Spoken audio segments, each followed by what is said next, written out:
একদিন রাজামশাই স্বপ্ন দেখলেন তার সবগুলো দাঁত পড়ে গেছে। রাজামশাই তো ভীষণ চিন্তিত। তখন সেই স্বপ্নের ব্যাখ্যা জানার জন্য ডেকে আনলেন একজন পণ্ডিতকে।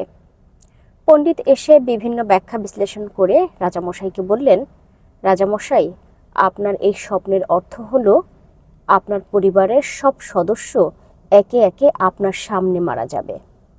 এই কথা শুনে রাজামশাই তো রেগে আগুন, সাথে সাথে ওই পণ্ডিতকে দিলেন মৃত্যুদণ্ড। এরপর রাজামশাই ডেকে আনলেন আর একজন পণ্ডিতকে।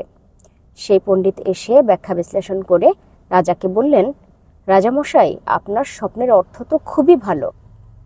আপনি আপনার পরিবারের সমস্ত সদস্যদের থেকে দীর্ঘায়ু হবেন, এটাই এই স্বপ্নের ব্যাখ্যা। এই কথা শুনে রাজামশাই তো মহা খুশি।